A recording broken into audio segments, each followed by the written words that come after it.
Hello YouTube, this is Ty Wizard UK. So the other day I was going through my tins. Everyone do, like you just have like loads of tins of random cards. And you're like, oh please. And then I come across these certain cards and I'm like, why do they exist? And so I thought I'd make a video with a selection of the worst cards I found. So the first one I came across, what was completely useless, is YuGiOh Really. And I was like, the effect, I'll read out the effect. The effect is, when this card is changed from attack to defense position, you can place any number of cards from your hand to the bottom of your deck in any order you desire. Okay, the deck I could probably see this working, even though it's still there's much better cards out there. It's the Infinity deck, so you have an empty hand. But still, why would you send cards to the bottom of your deck where it's the hardest place to get them? And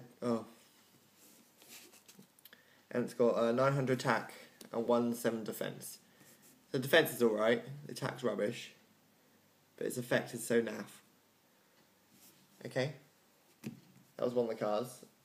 Another card I came across, everyone's probably quite familiar with, is Slot Machine. 2 tributes, 2000 attack and 2-3 defense. It's possibly the worst 2 tribute monster I could find. Maybe Serpent Knight Dragon's also pretty bad as well, but I remember when first starting out, people played Slot Machine because it was like a strong attack monster. You got from is it Metal Raiders or Magic Ruler or some pack like that.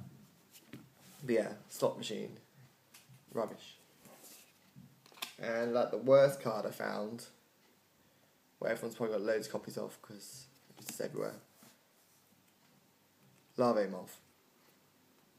So this card, you have to use what we've all used in in the first series of YuGiOh, is when you summon Petite Moth and you equip it with Cocoon of Evolution, and after the second turn of it being equipped with Cocoon of Evolution, you summon Larvae Moth. Why would you summon Larvae Moth? Even though you can also get out Great Moth, was also pretty bad. If you wait 2 more turns, you can get this out. But 2 turns you get this, 4 turns you can get this. And I think it's 6 turns you can get Ultimate Great Moth.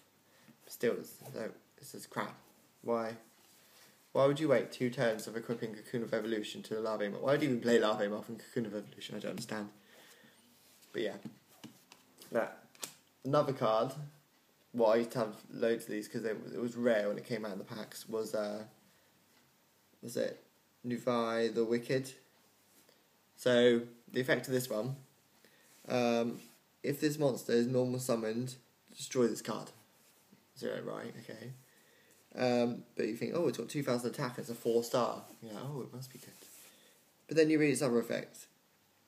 If your opponent controls any monsters, decrease the attack of this card by 200 points for each monster your opponent's side of the field. So it can't be normal summoned, so it's got to be flip summoned or special summoned, and it loses attack points to the amount of monsters on your opponent's side of the field.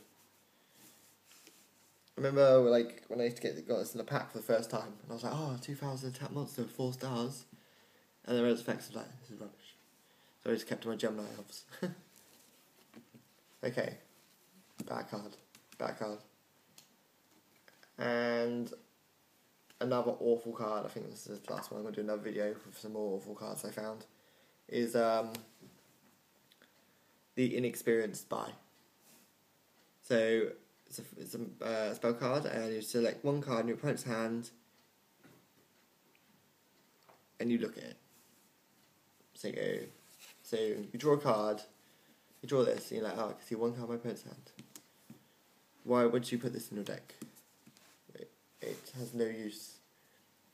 Okay, maybe if you're playing Mind Crush, and you want to destroy a card, so you play it, see a card, then play Mind Crush, but then you have to waste 2 cards to destroy 1 card in your opponent's hand. Oh. So,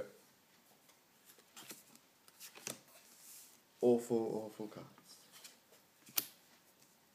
If you can think of any use for these cards, except from what I've described as, put it in the comment section below, and I'll do another video with some more awful cards I've found as well.